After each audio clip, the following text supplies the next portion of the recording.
enregistrer.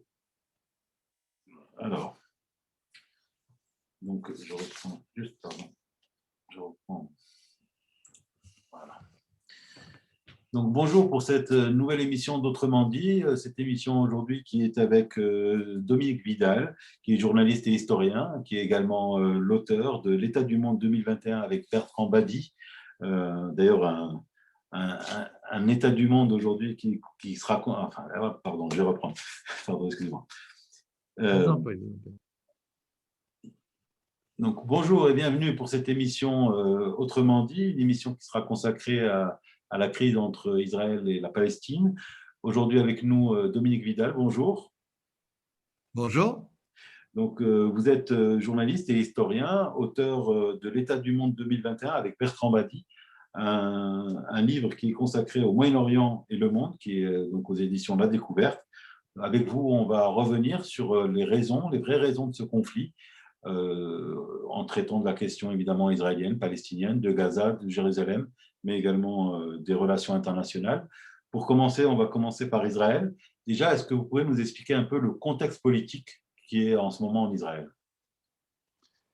Écoutez, c'est une guerre très particulière parce que la plupart des guerres d'Israël, depuis 1948 jusqu'à aujourd'hui, étaient des guerres avec une vision géopolitique régionale et mondiale globale. Là, c'est plus une guerre à des fins politiques israéliennes, intérieures. Je ne reviens pas sur le détail, mais disons que Benjamin Netanyahou a perdu coup sur coup 4 élections en 2 ans.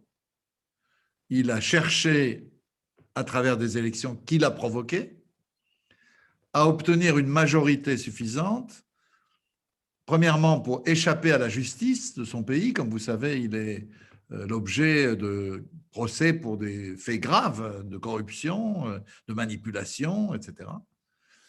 Deuxièmement, pour rester Premier ministre. Il est le Premier ministre de l'histoire d'Israël qui a été le plus longtemps à son poste, plus de 15 ans. Et troisièmement, c'est quand même l'essentiel, pour poursuivre la politique radicalisée qu'il a mise en œuvre depuis 2015, c'est-à-dire depuis qu'il a un gouvernement limité à la droite, à l'extrême droite et aux ultra-orthodoxes, sans autre force politique, ni centriste, ni évidemment de gauche, dans un contexte israélien. Justement, par rapport à ce contexte politique, finalement, quand on dit que l'extrême droite et la droite nationaliste pèsent sur le débat, est-ce que c'est une réalité? C'est indiscutable, puisque si on prend la dernière des élections en date, celle du 23 mars 2021, on s'aperçoit que sur 120 députés, 72 appartiennent soit à la droite, soit à l'extrême droite, soit au parti ultra-orthodoxe. Mais malgré les 4 élections dont j'ai parlé, y compris la dernière, Benjamin Netanyahou n'a pas obtenu la majorité qu'il souhaitait. Donc, il a manœuvré. Sa première méthode, disons, était de créer un gouvernement, tenez-vous bien, parce que ça a l'air surréaliste quand on le dit comme ça, intégrant les islamistes de Ra'am, un des partis arabes, qu'il a débauché pour l'extraire de la liste unie, qui avait eu un grand succès dans les 3 élections précédentes, pour diviser, si vous voulez, la liste unie, et avoir une marge de manœuvre. Mais en même temps, il lui fallait avoir les partis de l'extrême droite, ce qu'on appelle les kahanistes. Pourquoi kahanistes? Parce qu'il y avait en Israël, aux États-Unis d'abord, ensuite en Israël, un rabbin qui s'appelait Meir Kahan, qui était un rabbin, s'il n'avait pas été juif, on aurait dit nazi. Comme il est juif, on évite le mot nazi, mais il était à ce point extrémiste que la Knesset, le Parlement israélien, a interdit son parti en 1994. Donc ce sont les héritiers du rabbin Kahan que Netanyahou a promus. Il leur a permis d'entrer à la Knesset avec un accord électoral entre eux et le Likoud, et il leur a même promis un poste ministériel. Alors évidemment, ce qui devait arriver est arrivé, c'est-à-dire que ni les islamistes ni les kahanistes n'ont accepté de siéger ensemble. Donc Netanyahou était, comme on dit en bon français, dans la mouise. Il a donc utilisé plusieurs tentatives. Je ne vais pas rentrer dans le détail, ce n'est pas très intéressant. Et à un moment donné, il s'est trouvé complètement coincé. C'est-à-dire qu'il était clair que le président de l'État avait confié à un autre que lui, Yair Lapid, un centriste, la mission de former un nouveau gouvernement. Alors, Netanyahou, qui, on en reviendra peut-être, est beaucoup plus extrémiste que l'on le croit en général. On le présente souvent comme un pragmatique, pas du tout. C'est un homme de l'extrême droite sioniste. Il a décidé de mettre le feu à toute la région. Il y a ce dont on ne parle jamais. C'est le fait que l'armée israélienne a bombardé 20 tankers iraniens en 3 mois. Qu'elle a 2 fois saboté la centrale nucléaire de Natanz. Donc, c'était tentative pour, évidemment, mettre en échec les négociations entre Washington et Téhéran, mais plus généralement pour créer un conflit ouvert.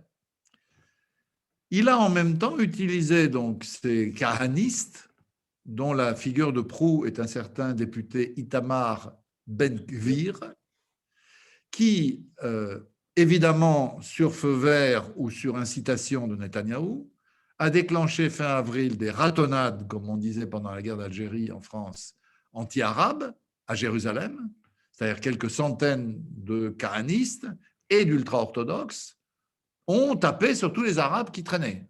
Il y en a à Jérusalem, beaucoup. Très violemment. Et c'est un phénomène qu'on retrouve que à Jérusalem, ou on le retrouve aussi en Cisjordanie on le trouve, oui, bien sûr, parce que la place forte de ce mouvement kahaniste, qui s'appelle Force juive, en hébreu Otzma Yehudit, oui, la plateforme la plus forte, c'est Hébron. C'est-à-dire les colons les plus fous qui sont à la fois à l'extérieur, avec la colonie de Kiryat Arba, et à l'intérieur de la vieille ville, où ils rendent la vie impossible à 190 000 Palestiniens. Vous voyez, il y a 300 colons juifs qui tiennent les quelques maisons du centre et qui rendent vraiment la vie absolument impossible à l'immense majorité des Hébronites. Donc, ce Itamar Ben-Gvir a organisé, sur ordre de Netanyahou, des ratonnades dans Jérusalem à la fin avril. Puis, il s'est installé avec une tente à Sherjara, un quartier palestinien de l'est de Jérusalem, pour voler, spolier 13 maisons palestiniennes, revendiquées de longue date par les colons. Justement, on va y revenir. On va y revenir. Et puis, je finis juste le récit de l'escalade. Ouais. Ça n'a pas marché à Sherjara, les Palestiniens se sont défendus et Ben-Gvir a dû quitter les lieux entouré par une 50aine de policiers qui le protégeaient. Ce n'est pas un homme très courageux. Hein. Il aime bien cogner, mais il n'aime pas cogner si lui risque d'être cogné. Donc, c'est un peu le genre matamore, mais très, très faible et peureux. Alors, les affrontements se sont déplacés, et ça, vous vous en souvenez, sûrement vos téléspectateurs, vos auditeurs, ou ceux qui vous suivent, je ne sais pas comment il faut dire aujourd'hui, l'ont vu, les affrontements se sont déplacés sur l'esplanade des mosquées, et on a même eu une irruption de centaines de policiers israéliens à l'intérieur de la mosquée Al-Aqsa, où ils ont tabassé des fidèles, des femmes, des enfants, enfin, des scènes apocalyptiques. On a jeté du gaz lacrymogène à l'intérieur de la mosquée Al-Aqsa. Imaginez, pour un Français, que la police de je ne sais où pénètre dans Notre-Dame réouverte et cogne à tour de bras, à coups de pied, à coups de poing, à coups de matraque. Je veux dire, c'est impensable. Et l'impensable a produit ce qui devait se produire, c'est-à-dire que le Hamas a profité de l'occasion pour se présenter comme le sauveur des Palestiniens, le leader des Palestiniens, en l'absence de Mahmoud Abbas et de l'autorité. Comme vous savez, elle est dans une crise profonde, elle a même reporté les élections prévues.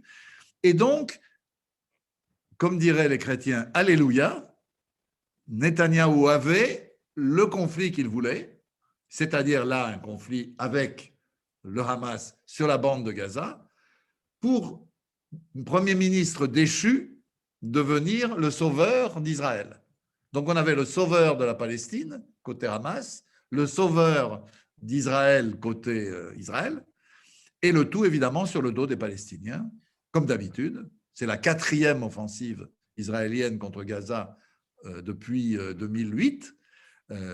250 morts, des dizaines de milliers de réfugiés dont on ne parle pas, des immeubles par centaines qui ont été détruits, des grands immeubles et des petits immeubles, des écoles dévastées, des lieux de culture. Enfin, je ne vous fais pas le récit, c'est des choses. Justement. Mais vraiment, une escalade épouvantable. Évidemment, elle est moins meurtrière que celle de 2014 parce qu'elle a duré moins longtemps. Mais en 11 jours, le bilan est absolument catastrophique. Tout ça pour sauver le trône de Benjamin Netanyahu. On disait dans Shakespeare, vous savez, my kingdom for a horse, et là, c'est my war for a horse.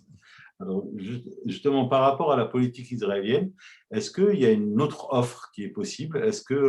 Où en est la gauche israélienne? Est-ce qu'elle existe encore? Est-ce qu'elle est encore présente? Est-ce que le centre aussi peut est-ce qu'il y aurait une alternative à Netanyahou, en fait, finalement? Non seulement il y aurait une alternative, je ne parle pas d'alternative réelle, on va y revenir. Je parle simplement, vous vous situez sur ce terrain, disons, politicien, je vous réponds sur le terrain politicien. À la veille de l'escalade la plus importante, c'est-à-dire celle de l'échange de bombes et de missiles avec le Hamas, on avait appris, on le sait aujourd'hui par le témoignage de Nitzan Horowitz, qui est le président du Meretz, un parti sioniste, disons, le plus à gauche des partis sionistes, le gouvernement de Yair Lapid, le centriste, était formé. L'ensemble des forces, disons, anti-Netanyahou, s'étaient mis d'accord sur un programme et même sur la répartition des ministères entre elles. Et certains disent que c'est la raison pour laquelle Netanyahou a poussé sur le bouton. Parce qu'on aurait pu imaginer qu'après quelques tirs de missiles du Hamas sur Jérusalem et Tel Aviv, un Premier ministre israélien responsable dise « Écoutez, arrêtons, asseyons-nous autour de la table et négocions ». Non, il a décidé de faire, comme m'aurait dit quelqu'un d'autre, la guerre totale. Eh bien, oui, il y avait une alternative. Alors, si vous quittez un instant le terrain politicien pour parler de fond, non, il n'y a pas d'alternative en Israël. Pourquoi? Parce que la seule alternative possible supposerait que la gauche sioniste, juive donc, et la gauche arabe, en l'occurrence la liste unie, se mettent d'accord. C'est pas le cas. Vous vous souvenez peut-être que Ayman Odeh, le leader de la liste unie, a dit très souvent depuis plusieurs années que 30% de gauche sioniste plus 20% de Palestiniens d'Israël, ça fait une majorité. Mais pour l'instant, bon, d'une part, il y a division parmi les partis arabes, puisque un parti, le parti RAM, a été acheté, pour dire les choses franchement, par Netanyahou, et surtout que de l'autre côté, la gauche sioniste, en pleine déconfiture depuis des années, ce n'est pas d'aujourd'hui, n'envisage pas, en tout cas pas aujourd'hui, elle ne le dit pas, de former des alliances avec la gauche arabe israélienne. Donc, si vous voulez, vous avez une situation absolument surréaliste où, depuis 4 élections, Benjamin Netanyahou, je l'ai dit, n'a pas de majorité, c'est-à-dire n'a pas concrètement 61 députés sur 120 pour former un gouvernement et pour échapper à la justice, mais que de l'autre côté, les autres n'ont pas de programme alternatif. Quand bien même ils formeraient avec Yair Lapid un gouvernement, ce ne serait pas un gouvernement capable de proposer des solutions à un conflit qui, quand même, rappelons-le, est un conflit de plus de 100 ans. Alors, si vous voulez bien, on va passer au côté palestinien. Côté palestinien, est-ce que la réalité, c'est que le Fatah contrôle la Cisjordanie, Gaza est sous l'emprise de Hamas et que finalement, il n'y a plus aucun accord en fait, dans l'autorité palestinienne, que chacun tire un peu la couverture à lui? Alors, il faudrait dire d'abord, peut-être pour qu'on se comprenne bien, que la situation n'est pas nouvelle. On parle d'une situation qui a évolué depuis la seconde intifada, avec d'un côté un camp, parlons à la française, laïque, palestinien, et de l'autre côté un camp, parlons encore à la française, religieux, palestinien. L'histoire est infiniment plus complexe que ces catégories. Le mouvement Fatah est l'héritage de Yasser Arafat, de la constitution de l'OLP en 1964, des expériences de lutte armée, des échecs en Jordanie, Septembre Noir, au Liban, comme on sait. Bref, petit à petit, l'OLP s'est glissé dans la perspective des deux États. Et on a eu Oslo. Et Oslo, au lieu d'être un processus de paix, est devenu un processus de colonisation. Tout cela explique, je vais vite, je schématise bien sûr, que la situation du Fatah et de l'OLP aujourd'hui est une situation d'impasse totale. C'est-à-dire l'objectif qui était l'État palestinien est devenu une espèce de collection de bantoustans reliés par des tunnels et des ponts au milieu d'une situation où Israël contrôle 70% de la Cisjordanie totalement ou partiellement, avec environ 500 à 550 000 colons qui maillent le territoire petit à petit au fil des années. Moi, je vais depuis 50 ans là-bas, donc je l'ai vu changer, ce paysage.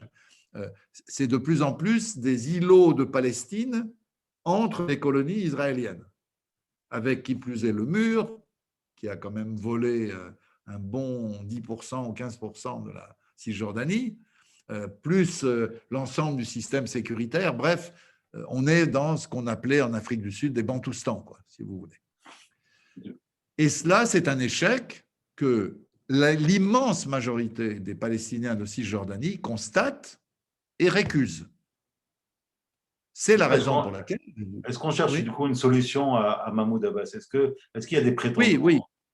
C'est tout le problème. C'est-à-dire, si Mahmoud Abbas a décidé assez seul de reporter les élections qui étaient prévues, législatives et présidentielles, prévues en Cisjordanie, mais aussi à Gaza, avec l'accord du Hamas, c'est qu'il a estimé qu'il risquait de perdre ces élections. Alors, ce matin, Pierre Aski, qui est un très bon commentateur, dont j'aime beaucoup le travail, a fait une erreur. Ça arrive à tout le monde. Il a dit que Mahmoud Abbas avait peur d'être battu par le Hamas. Pas du tout. Ce que redoute Mahmoud Abbas, c'est que la liste dissidente du Fatah, dirigée par le neveu de Yasser Arafat, Nasser al-Kidwa, avec la bénédiction, si vous me permettez la formule, de Marwan Barghouti, le plus célèbre des prisonniers palestiniens, mais qui est aussi le plus présidentiable de tous les Palestiniens, eh bien, Mahmoud Abbas a pensé, je crains qu'il n'ait pas eu tort, que cette liste dissidente allait battre la sienne. Donc, en fait, la vraie bataille qui a amené au report des élections, c'est la bataille au sein du Fatah. En face, vous avez le Hamas. Le Hamas, d'abord, pour ceux qui ont lu les livres, notamment celui de Charles Anderlin, qui s'appelle Le Grand Aveuglement, un livre remarquable. Le Hamas a été créé pas par Israël, ce serait absurde de dire ça. Le Hamas, c'est l'union des frères musulmans de Cisjordanie, de Gaza, de Jérusalem-Est, mais sous la bénédiction et avec l'aide d'Israël. Non pas qu'Israël soit islamiste, bien sûr que non, mais Israël a toujours rêvé d'avoir une force capable de diviser le camp palestinien. La création du Hamas en 1987, son développement, sa prise de pouvoir à Gaza en 2007, ont permis de diviser les Palestiniens. Diviser géographiquement entre Cisjordanie, Jérusalem-Est et Gaza, mais aussi diviser politiquement. Moi qui ne suis ni islamiste ni fatahiste, je peux vous dire que les deux classes politiques se valent. Ce sont des classes politiques pourries, corrompues jusqu'à la moelle, et dont la seule manière de régner en Cisjordanie comme à Gaza, c'est la dictature. Alors, la dictature imaginer, par exemple, un Marwan Barghouti qui revient au centre du jeu en étant un interlocuteur valable pour les Israéliens?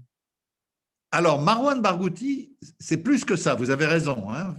Ce serait un interlocuteur incontournable pour les Israéliens. Pour l'instant, il est en prison avec 5 perpétuités, hein, donc il n'est pas encore sorti, hein, loin de là. Il faudrait qu'il vive très, très vieux. Chez nous, excusez-moi de parler un peu personnellement, chez les Juifs séfarades, on dit toujours jusqu'à 120 ans. C'est la formule. Mon père, quand on lui disait jusqu'à 120 ans, à son anniversaire, il répondait « Mais qui es-tu pour limiter mon espérance de vie ?» Il a quand même tenu jusqu'à 96.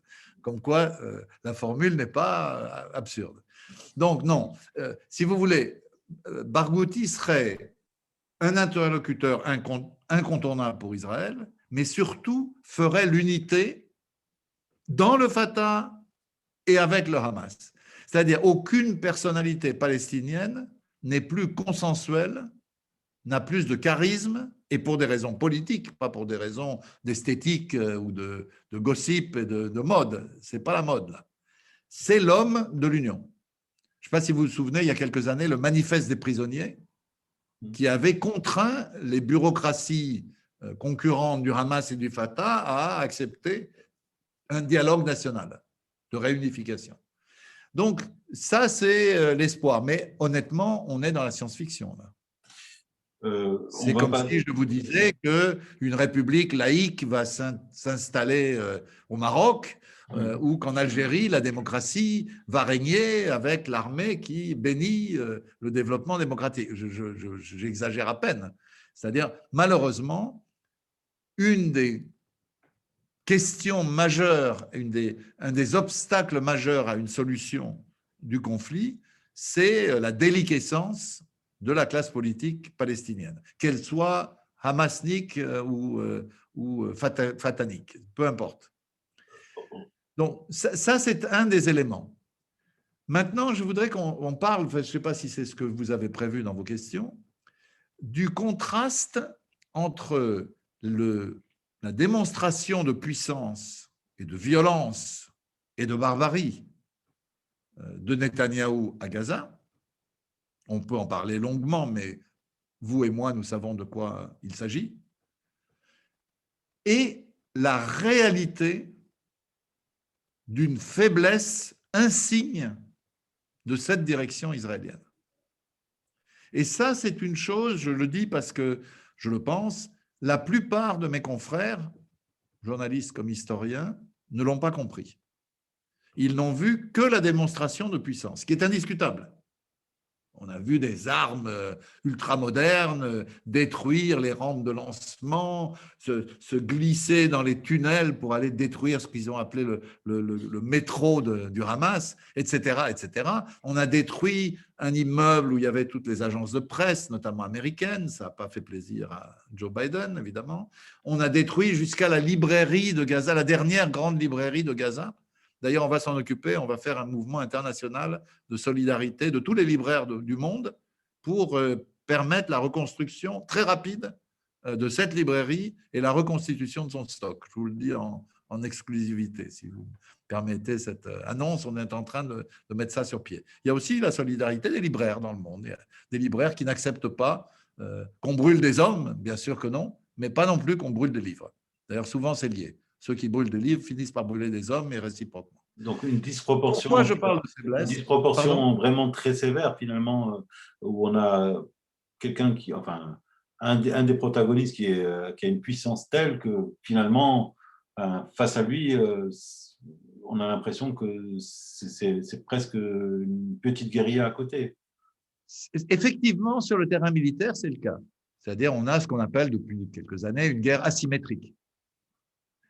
Mais aujourd'hui, on n'est plus dans la guerre froide, on n'est plus dans l'immédiate après-guerre froide.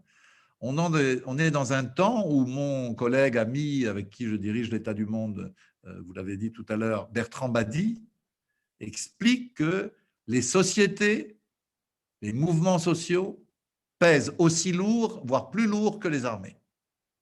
Et c'est ça dont je voudrais vous parler. Qu'est-ce qui se passe sous nos yeux pendant que l'aviation israélienne bombarde de manière épouvantable à Gaza? Eh bien, sous nos yeux, pour la première fois depuis 1948, toutes les composantes du peuple palestinien ont redressé la tête.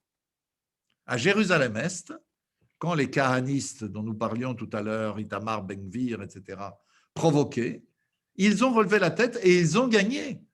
Itamar Ben-Gvir a dû quitter Sherjara, entouré par 50 policiers qui le protégeaient. Ensuite, on a eu, et ça a été une surprise très importante, les événements qui se sont produits dans les villes dites mixtes d'Israël, les villes où il y a à la fois une population juive et une population arabe. Justement, ces Arabes d'Israël, justement, c'est quoi? C'est parce qu'ils vivent des discriminations et du coup, ils mettent ça sur le coup de l'apartheid, ou c'est de la solidarité avec ce qui se passe en Cisjordanie? Non, ce n'est pas de la solidarité. Ça, c'était en 2000.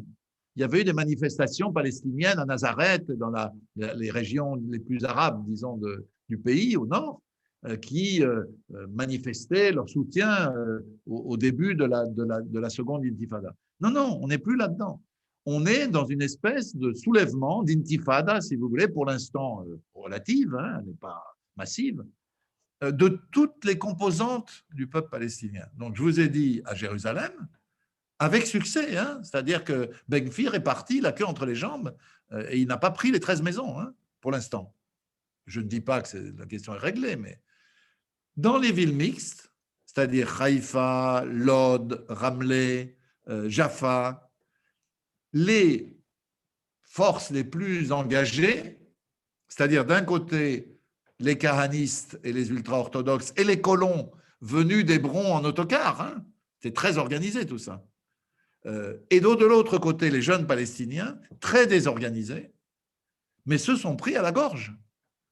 Et on a eu des scènes qu'on n'avait jamais vues depuis 1948, je le répète. C'est-à-dire, des synagogues ont brûlé, des mosquées ont brûlé.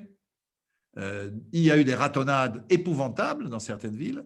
Il y a même eu des lynchages. Et nos médias qui ont caché ces faits, qui n'ont pas voulu les montrer, le plus étonnant dans l'affaire, c'est que la télévision israélienne, les réseaux sociaux israéliens ont montré les lynchages.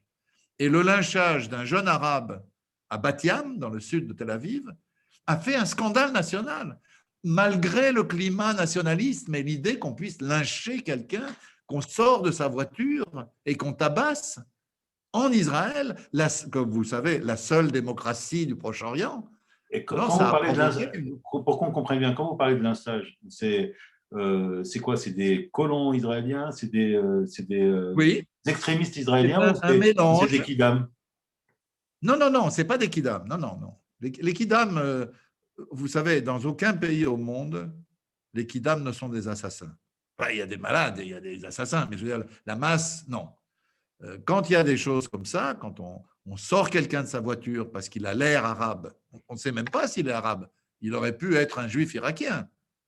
Il n'y a rien de plus semblable qu'un juif oriental et un palestinien d'Israël. C'est les mêmes gens, vous savez. On a, paraît-il, un ancêtre unique, mais là, on le voit bien que l'ancêtre est unique. Et donc, ça a provoqué une très profonde émotion. Mais malheureusement, effectivement, du fait de la brutalité de l'attaque israélienne, un peu partout, il y a eu des vrais affrontements. Limités, on n'est pas dans la guerre civile. Ceux qui parlent de guerre civile ne savent pas ce qu'est une guerre civile. En Algérie, on sait ce que c'est qu'une guerre civile. Mais là, non, il y a eu des bagarres, il y a eu des mosquées qui ont brûlé, il y a eu des synagogues qui ont brûlé, des gens sont morts ou des gens ont été gravement blessés. Jamais vu depuis 1948. Autre chose, je ne suis pas partisan des missiles du Hamas, je constate qu'ils existent, mais contrairement à 2014, ils ne sont pas tombés que sur les villes proches de la bande de Gaza, à Sderot ou à Ashkelon. Tel Aviv et Jérusalem ont été visés, touchés et ont eu des dégâts assez considérables. Ça aussi, depuis 1948, on n'avait pas vu. Du coup, ça contredit la politique du dôme de fer, ça? Le dôme de fer, c'est un instrument de défense qui marche quand il n'y en a pas trop. Mais dès qu'il y a trop de missiles en même temps, le dôme de fer ne fonctionne pas. Celui d'Ashkelon est tombé en panne. Pendant une journée, Ashkelon a été l'objet de centaines de missiles Parce que le dôme de fer ne fonctionnait pas. Il y a pas. La technique, vous savez, a des limites. C'est comme pour le Mac ou le PC et l'ordinateur, il y a un moment où c'est difficile à faire marcher. Ben, c'est pareil avec ces systèmes de défense. Donc, je résume. Résistance à Jérusalem, très puissante. Incident grave dans un certain nombre de villes mixtes. Jérusalem et Tel Aviv, les deux capitales, disons, celle selon Trump et celle selon le droit international, touchées et touchées sérieusement par les missiles, ben on se dit au fond, si j'étais un Israélien moyen, qu'à Dieu ne plaise, je me dirais, bon, on a fait la guerre en 48, on a fait la guerre en 56, on a fait la guerre en 67, on a fait la guerre en 73, on a fait la guerre en 82, on a écrasé 2 intifadas, on a fait 3 grandes attaques contre Gaza, on a fait une deuxième guerre de Liban, tout ça pour ça. On se retrouve à une situation d'avant 48. Vous voyez, il y a une vraie question sur la faiblesse qui se cache derrière la puissance de l'offensive à Gaza. J'ajoute 2 points essentiels, vous le savez bien. Premièrement, tous les dirigeants arabes traîtres qui ont signé avec Israël des accords dits de normalisation. Ils ne sont pas des accords de paix, ils n'ont jamais été en guerre. Depuis quand les Marocains ont fait la guerre à Israël, ou les Émiratis ont fait la guerre à Israël, ou les Soudanais étaient présents en 73. Hein. Pardon? Les Marocains étaient présents dans le Sinaï quand même. Oui, mais enfin bon, c'était pas au fait de guerre. Hein. Ouais, ils étaient présents. Bien, mais disons que l'armée marocaine était plus présente au Sahara occidental que sur le front israélien. Hein, on peut dire ça. Quand même. Beaucoup moins que les Émiratis, on va dire. D'accord. Mais en tout cas, tous ces dirigeants qui ont signé avec Israël pour des raisons qui les regardent, je ne vais pas rentrer dans le détail, aujourd'hui, c'est difficile à faire passer. Avec Gaza, avec les horreurs des bombardements israéliens, aller expliquer à un jeune Marocain ou un jeune Émirati ou un jeune Saoudien que c'est normal de normaliser les choses, c'est le cas de le dire, avec Israël. C'est un point très important. Vous savez que Mohamed Ben Salman, qui est le seul ou presque de la région qui n'a pas signé avec Israël, un jour, c'était cet été, le journal Haaretz, le quotidien Haaretz israélien, lui a demandé dans une interview « Pourquoi vous n'avez pas signé ?» Et Mohamed Ben Salman a dit « Si je signe, mon peuple me tue. » Ben, il y en a quelques-uns dans toute la région arabe qui peuvent se poser cette question, légitimement. Deuxième élément, pour moi, l'élément capital, mais parce que je suis en Europe, évidemment, c'est l'état de la maison Israël dans les opinions publiques. Alors ça, longtemps, les opinions publiques aimaient Israël en Occident. C'était le pays des kibboutz, c'était le pays des survivants de la Shoah, c'était un pays sympathique, cultivé, etc. Il y a eu Sabra et Shatila, ça a déjà mis une ombre sérieuse au tableau. Il y a eu la première intifada, à l'époque il n'y avait pas de kalash, hein, c'était des pierres. Et donc l'armée israélienne écrasait des jeunes qui n'avaient pour armes, comme vous disiez tout à l'heure, quasiment que des pierres. Et puis il y a eu la guerre de 2014 qui a beaucoup marqué les esprits chez nous contre Gaza. Et aujourd'hui, je vais vous donner un exemple tout simple pour ne pas faire des discours. En 2018, c'était le 70e anniversaire d'Israël. L'Union des étudiants juifs de France a demandé un sondage à l'IFOP. Qu'est-ce que pensent les Français d'Israël? Et je dois dire que quand ils ont vu les résultats, ils ont regretté les millions d'euros qu'ils avaient dépensés. Pourquoi? 57% des Français disaient avoir une mauvaise image d'Israël, 69% une mauvaise image du sionisme et 71% qu'Israël était le plus responsable de l'impasse, disons, du conflit. Ben, je peux vous dire qu'après ce qu'on vient de voir, ces chiffres ont dû s'aggraver, pas seulement en France, mais dans toutes les opinions occidentales. Je ne parle pas des opinions du Sud, parce qu'elles sont depuis longtemps, disons, acquises à la cause palestinienne. Mais le plus important de tout, et ça explique ce qui s'est passé avec Biden, pendant cette affaire, c'est que depuis, disons, Trump et la collusion entre Trump et Netanyahou, la communauté juive américaine est cassée en deux. Et pas en deux favorables à Israël, mais en deux avec une nette majorité très critique de la politique de Netanyahou. Ce qui donne à Biden une marge de manœuvre beaucoup plus importante pour être plus ferme avec Israël. On nous a dit qu'il était prudent, il a été prudent, toujours, c'est un nouveau président, il est à faire. C'est pas son problème numéro un n'est certainement pas Israël-Palestine, c'est la Chine. Son problème numéro 2, c'est l'Iran. Donc le Proche-Orient vient après. Mais en privé, mes amis journalistes américains m'ont raconté la conversation entre le chef du Mossad, venu à Washington, reçu par Biden, ce n'était pas prévu au programme, il devait voir seulement le secrétaire d'État, et Biden lui a passé un savon. Biden a dit « Arrêtez, c'est nous qui faisons la politique, ce n'est pas vous. Vous réglez les affaires courantes. Nous faisons une politique mondiale, et notre politique mondiale suppose que les choses se calment avec l'Iran et avec Israël-Palestine pour qu'on puisse sérieusement contenir la puissance chinoise. La seule obsession à Washington, et pas seulement de Biden, mais de l'essentiel de la classe politique, militaire, intellectuelle, c'est comment tenir face à la Chine. Et bien là-dedans, le petit Netanyahou est tout petit, tout petit. Justement, sur l'image d'Israël, finalement, donc, c'est ce changement d'image d'Israël, d'un État, entre guillemets, sympathique à un État tortionnaire, finalement, vous pensez que c'est ça qui a aussi influencé Netanyahou pour provoquer le cessez-le-feu?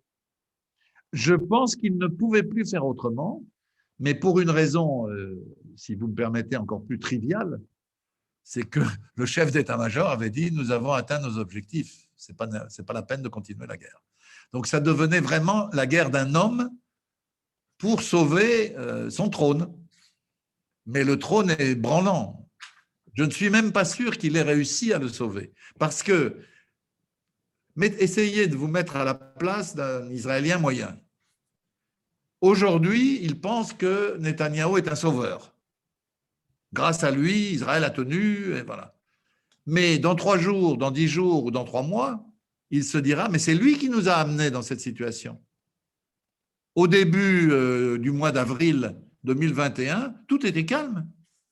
Il n'y avait pas d'échange de missiles, de bombes, il y avait une situation post-électorale dans laquelle, tout à fait naturellement, le Premier ministre sortant essayait de former son gouvernement et n'ayant pas réussi, ses adversaires essayaient de le former. Et tout d'un coup, on a cette escalade de provocation qui finit avec une guerre. Au fond, je dirais que ces 250 Palestiniens et ces 12 Israéliens qui sont morts pour que Netanyahou puisse continuer à se faire offrir des gros cigares, des bouteilles de whisky et de l'argent de la corruption de l'achat des sous-marins allemands. Voilà. C'est terrible, mais c'est comme ça. Ça n'est pas une guerre pour des grands objectifs impérialistes mondiaux, comme certains le disent. C'est une guerre d'un homme pour sauvegarder sa position et évidemment sa politique. Est-ce qu'il y a des nouveaux intervenants qui ont permis le cessez-le-feu? Je pense notamment à l'Égypte et le général El-Sisi. Finalement, est-ce qu'il n'en ressort pas aussi grandi dans cette affaire? Ne dégradez pas, s'il vous plaît, le général, il est maréchal. Donc, le maréchal Sisi, vous avez raison, a joué un rôle important parce que, d'abord, l'Égypte est un grand pays. On l'oublie toujours parce que l'Égypte a tellement été prise dans ces crises avec la révolution de Tahrir et puis ensuite le pouvoir des islamistes de Morsi et puis le coup d'État plus ou moins légal, plutôt moins que plus, de Sisi. Bref, on oublie que l'Égypte est un immense pays qui joue un rôle majeur au Proche-Orient, et ce n'est pas d'aujourd'hui, je veux dire, c'est aussi un des pays dont l'histoire est la plus enracinée dans la plus lointaine antiquité. L'avantage qu'avait Sisi, c'est que l'Égypte, historiquement, est responsable de Gaza, c'est-à-dire à partir de 1948, c'est l'Égypte qui occupe Gaza, donc il y a une vraie responsabilité. Deuxièmement, l'Égypte a signé la première un accord de paix. Alors pour le coup, c'était un accord de paix entre ex-belligérants avec Israël en 79. C'était Sadat à l'époque et Begin. Donc il y a la possibilité pour Sisi de parler des deux côtés, avec un minimum de crédibilité, de confiance.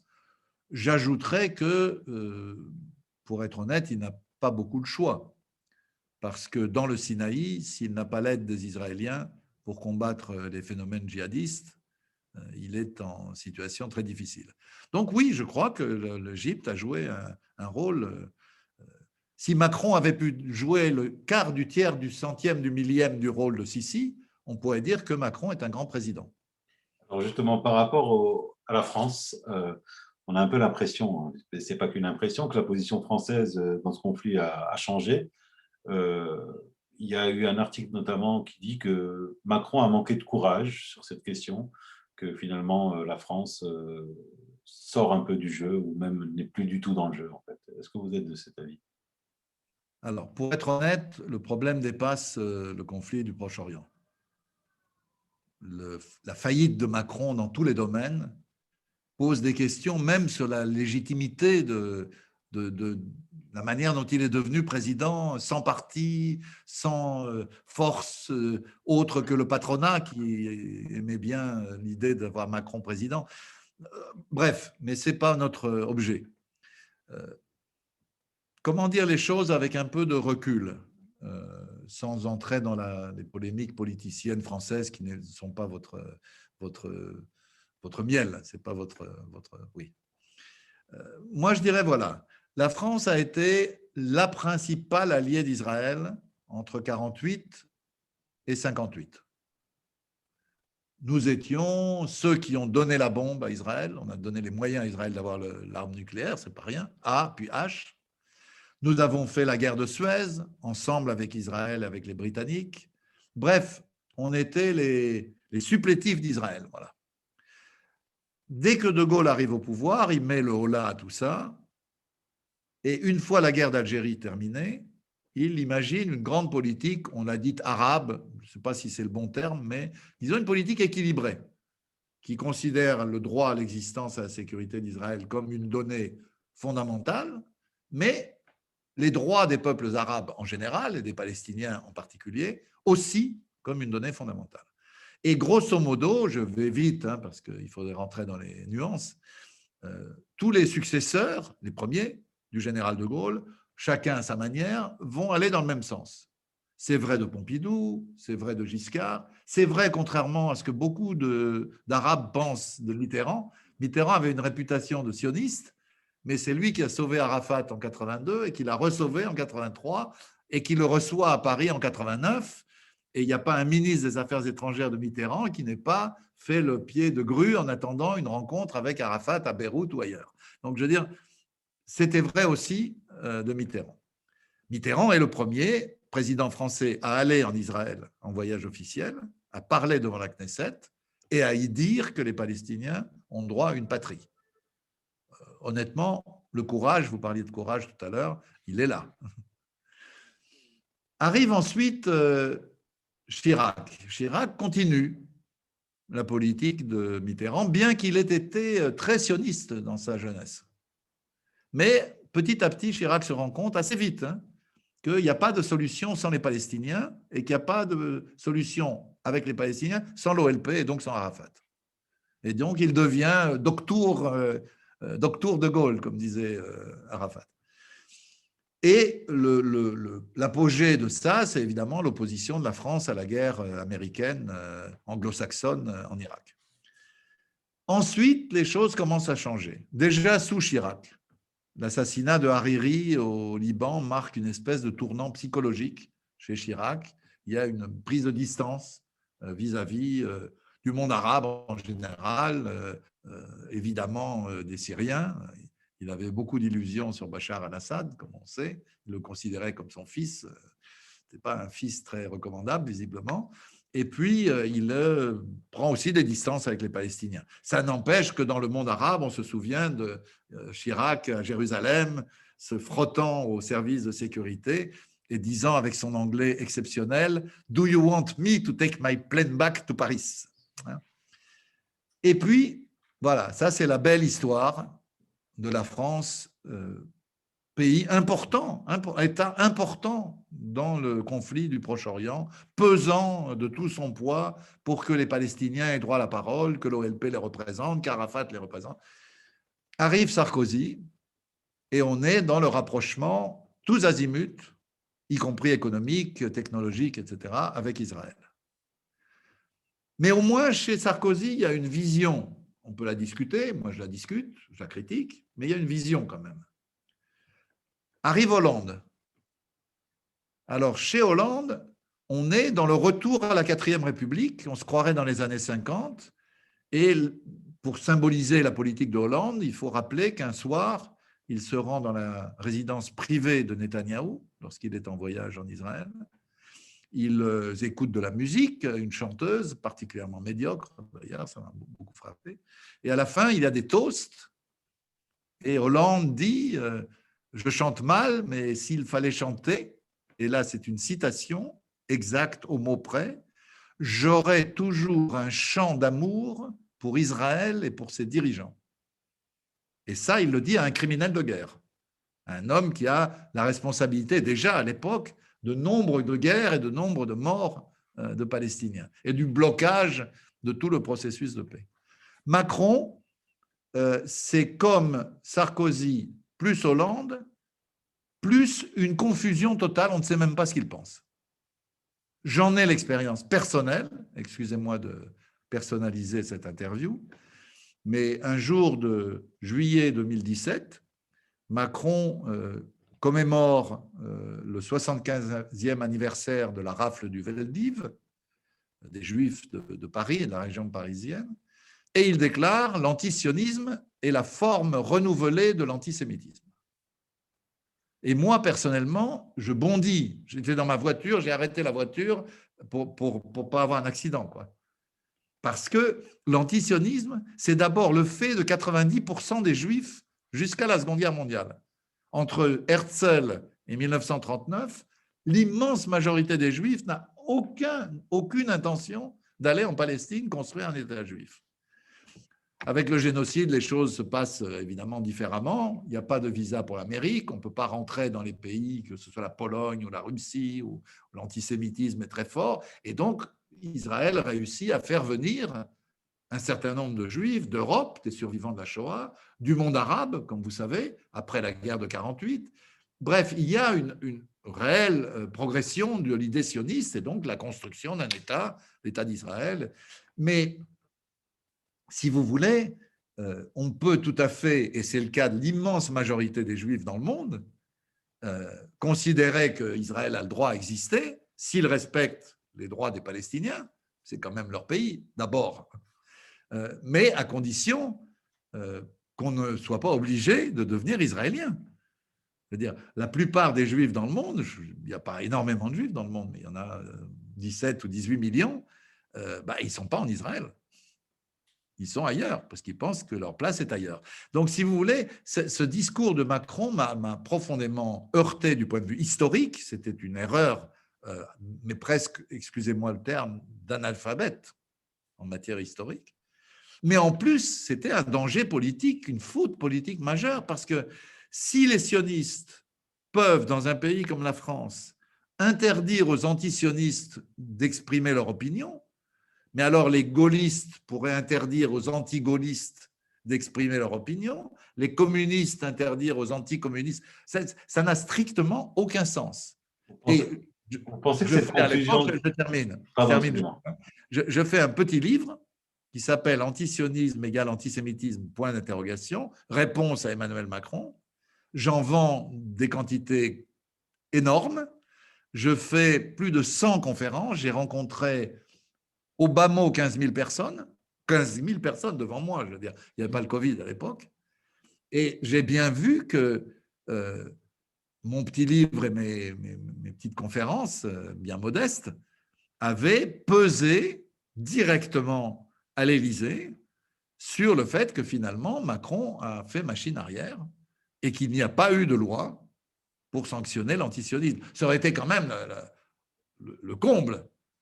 La France, pays des droits de l'homme, la France, pays de la liberté d'expression, où on interdit la critique de la politique d'un État étranger. Enfin, quand même, on peut. Si je critique Mme Merkel, je ne suis pas anti-allemand.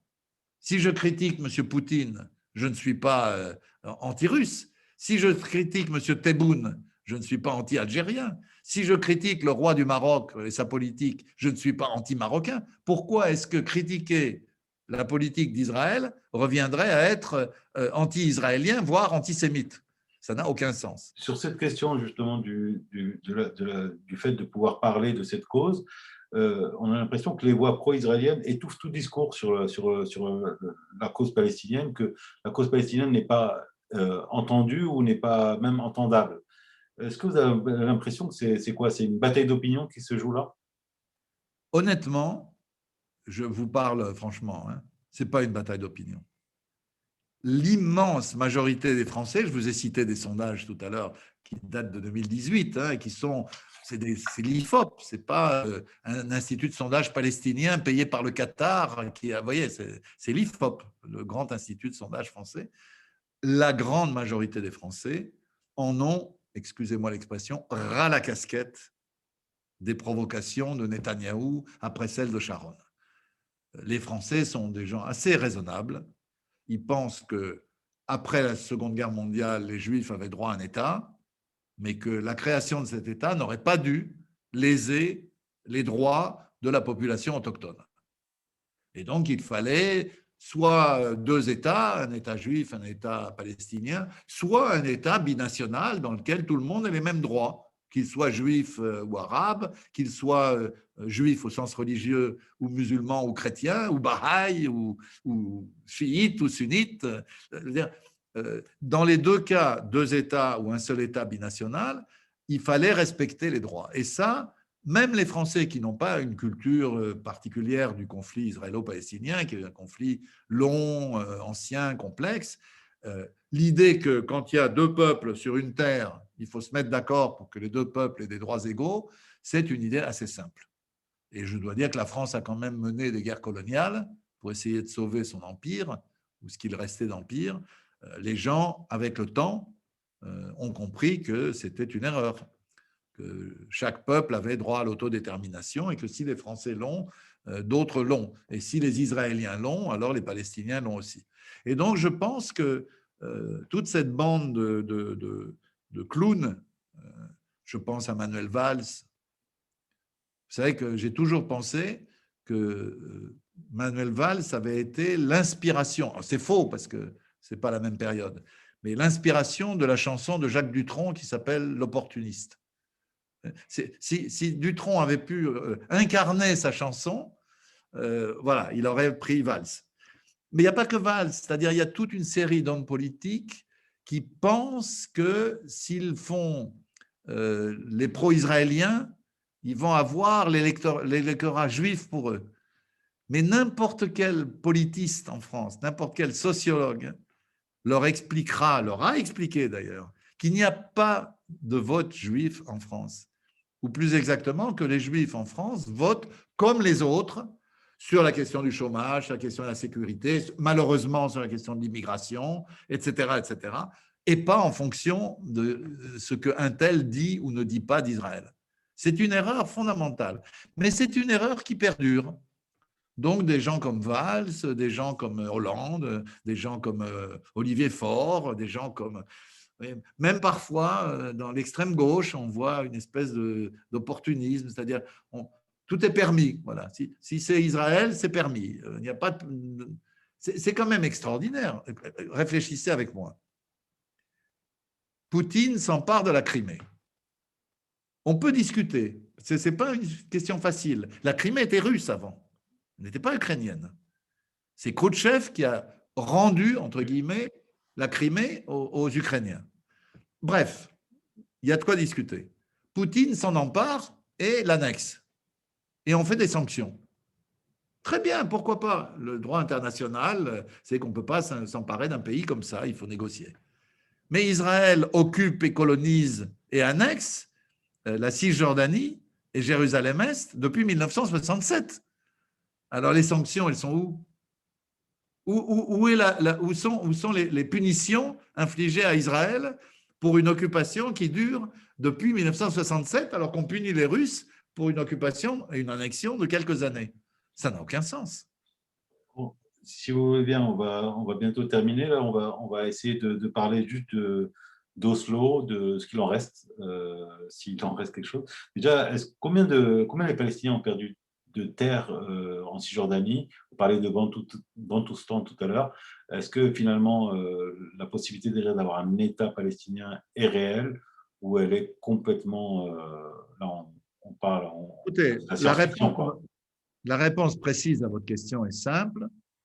Il y a 20% de la Cisjordanie, 20%, qui sont sous la souveraineté théorique complète de l'autorité palestinienne. Je dis théorique parce que ça n'empêche pas l'armée israélienne d'aller faire des raids dans des villes qui sont théoriquement sous la souveraineté de l'autorité palestinienne, que ce soit Ramallah, Jenin, Naplouse, etc. Tous les jours, pendant que nous parlons, là, je suis sûr qu'il y a quelque part un soldat israélien ou plusieurs qui sont allés arrêter quelqu'un, qui sont allés... Donc, si on parle en termes de souveraineté, il n'y a pas de souveraineté palestinienne en Cisjordanie et encore moins à Jérusalem-Est. Donc la question est close, si vous voulez. La question est contenue, la réponse, pardon, est contenue dans la question. Si on parle un peu plus sérieusement, moi je crois qu'on est entre deux époques. L'époque antérieure, qui se termine, c'est celle où on a cru, où on a fait semblant de croire, je ne sais pas, qu'il était possible de créer de bonne foi entre Israéliens et Palestiniens un État palestinien dans lequel petit à petit Israël se retire son armée, retire ses colons et permet à une entité baptisée État d'exister, même avec des limites. On comprend bien qu'un État palestinien n'aura pas une armée surpuissante ou n'aura pas un contrôle total de son espace aérien, parce que bon, admettons tout ça. Mais c'est une illusion. Les Israéliens n'en veulent pas. Que ce soit la droite, l'extrême droite, les ultra-orthodoxes ou l'essentiel de la gauche, en tout cas de la gauche sioniste, de la gauche juive.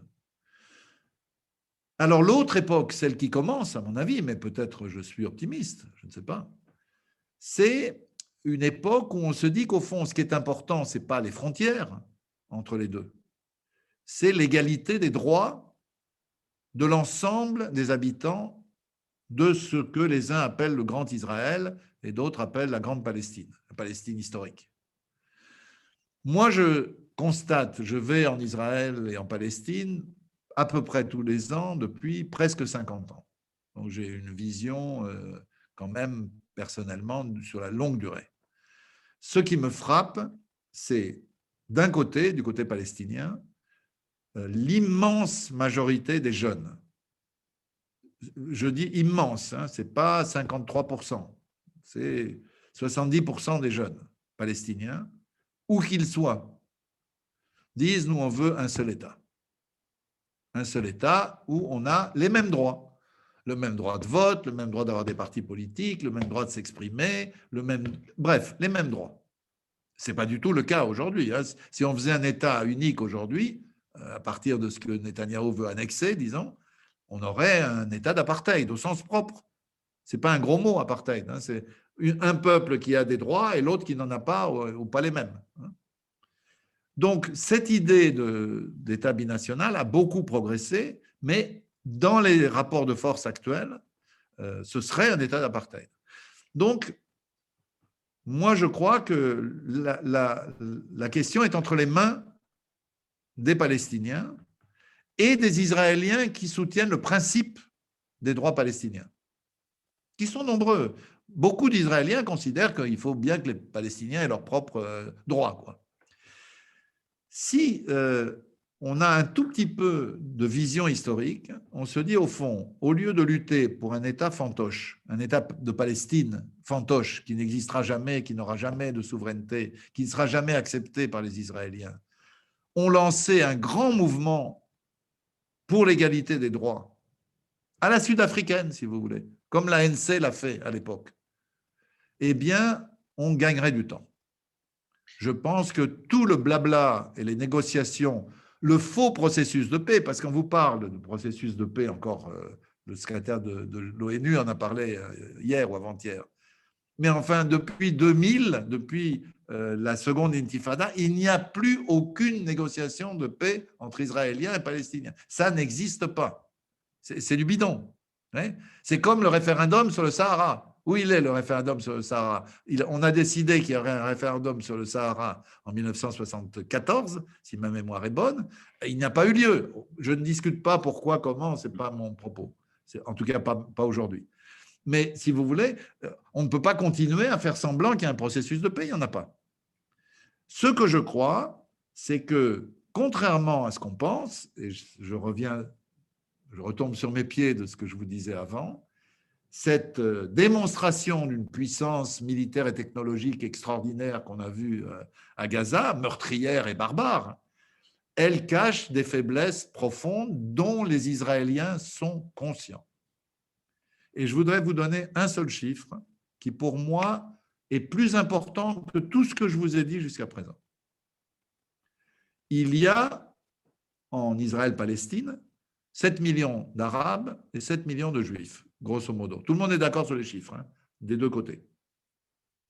Sauf que quand on parle des 7 millions de Juifs, on oublie un détail, un petit détail. 1 million ne sont plus là.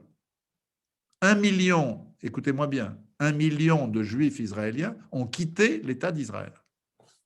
Ils sont à Berlin, New York, à Paris, à Bruxelles. Pourquoi? Il y en a, ils sont amoureux. Ils ont fondé une famille, ça arrive. Il y en a, ils font des études. Il y en a, ils font du tourisme. Mais au total, ça fait 1 million. Et je vais vous dire une chose qui peut-être va vous étonner. À Berlin, qui est une ville formidable hein, aujourd'hui, enfin qui est quand même la capitale, qui était la capitale du Troisième Reich. C'est-à-dire, c'est de Berlin qu'on a organisé le génocide de 6 millions de Juifs, d'1 million de Tziganes, de millions de Soviétiques, de Polonais.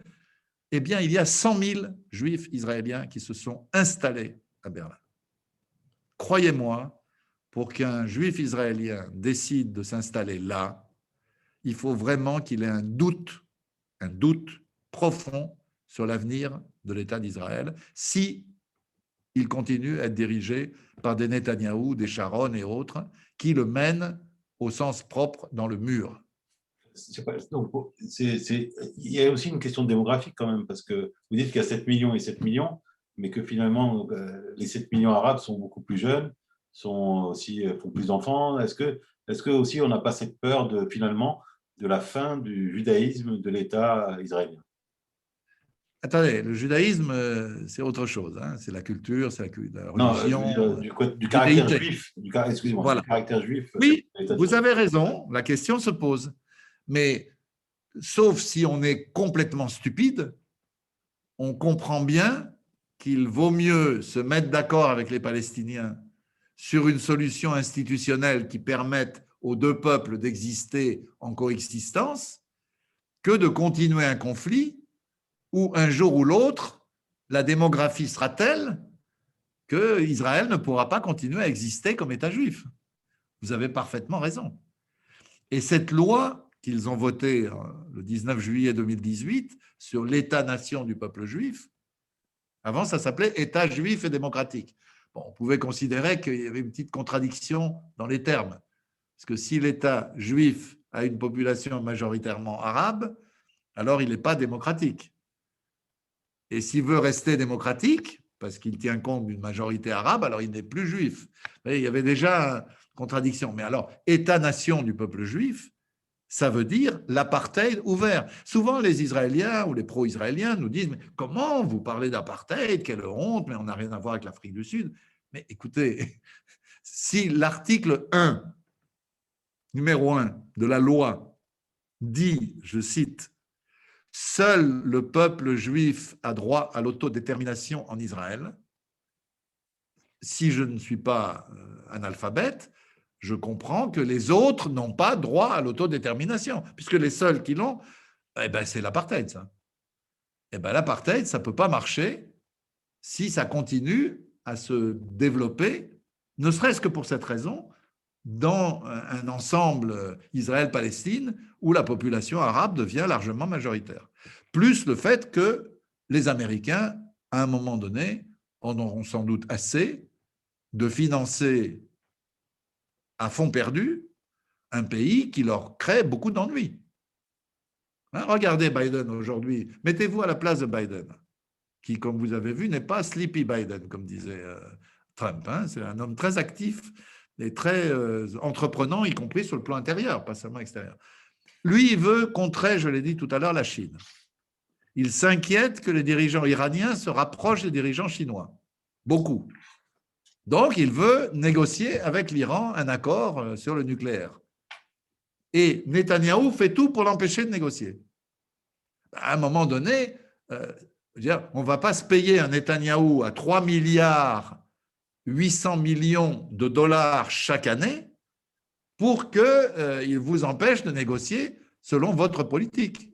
Donc, moi, je parie, et je parie volontiers, on peut faire un café Place des Vosges, par exemple, à Paris, ce serait sympa. Dès que les terrasses seront toutes ouvertes, bien sûr, et avec un masque, et avec toutes les gestes barrières entre nous, moi, je vous fais le pari. À un moment donné, les Américains vont dire ça suffit. Et ça, on le sait en Israël. Et puis, ne serait-ce que ce qu'on voit aujourd'hui, la jeunesse palestinienne qui relève la tête à Jérusalem, je me répète, la jeunesse palestinienne qui se défend, y compris dans les villes mixtes. Tout ça, quand même, un minimum de réalisme devrait amener à penser qu'il vaut mieux négocier un bon divorce, disons, que continuer un mauvais mariage, surtout si c'est un mariage forcé. Écoutez, Dominique Vidal, je vous remercie. Je rappelle que vous êtes journaliste, historien. Vous êtes également l'auteur de L'État du monde 2021 avec Bertrand Badi, un État du monde qui est consacré au Moyen-Orient et le monde, donc aux éditions La Découverte. Je vous remercie énormément. Merci à vous. C'est moi qui vous remercie. Je suis très content Merci beaucoup, de Dominique. parler Merci pour tout. à vos auditeurs. Merci à vous. Merci. Vous m'enverrez un lien de tout ça? Oui, normalement, quand vous l'aurez lundi. Non, mais il n'y a pas d'urgence. Non, je vais voir parce que je réfléchis à ce que vos réponses se complètent bien avec Sébastien. Donc, je ne sais pas si je mets l'un et l'autre ou si je vais mélanger tout. Je ne sais pas encore. Je vais voir avec tout ça comment je vais faire. Enfin, c'est votre affaire. Oui, voilà. Je vais voir. Je pense qu'on fera 2 émissions. Ce sera peut-être plus simple. Je pense que c'est mieux parce qu'on n'a pas le même niveau d'intervention. Non, mais parce que lui, il est resté beaucoup. En plus, c'était avant le cessez-le-feu. Donc, bon, bref, je pense que ça va faire 2 émissions. Ça sera parfait. Et puis, il se trompe sur le fond. Je lui ai dit, on a encore parlé hier. Oui, il m'a dit que vous aviez des non, mais il se trompe sur le fond. Il pense que la question palestinienne est marginalisée. Quand on voit ce qui s'est passé depuis un mois, on comprend qu'elle était centrale, qu'elle reste centrale, même si les apparences sont différentes. C'est comme si vous disiez que la question du Sahara est marginalisée. Vous savez très bien que non. Que non, bien sûr. Écoutez, je vous remercie, Dominique. Et puis, au plaisir de vous voir cette fois-ci sur Paris. Avec grand plaisir. Vous avez mes coordonnées. Avec grand plaisir aussi. Dès que vous avez quelque chose, n'hésitez pas. Voilà. Là, je suis à Paimpol, enfin depuis 15 mois, mais on va rentrer parce que ma femme doit travailler sans doute en présentiel maintenant. D'accord. Bon, écoutez, n'hésitez pas. Je suis très content, je vous le dis, c'est sincère. Je n'ai pas l'occasion en France de pouvoir développer des arguments. On vous demande, j'ai fait tout à l'heure Arrêt sur image avec Schneiderman, c'est une des meilleures émissions qui soit. Mais bon, quand on a dit 3 mots, on a fini, quoi. Ouais. C'est un peu le souci de la petite phrase, du voilà, bon mot, et ça commence à m'agacer aussi. Après, les gens ne comprennent rien, quoi. Exactement. Merci beaucoup. Au plaisir de vous rencontrer. Je vous envoie le lien dès que… Mais envoyez-moi aussi, quand vous l'aurez fait, le lien de Sébastien. Oui, je vous enverrai les deux, il n'y a pas de souci. C'est gentil. Merci à vous et bon courage. Ma salama. Au revoir. Ma salama. Au revoir. Au revoir.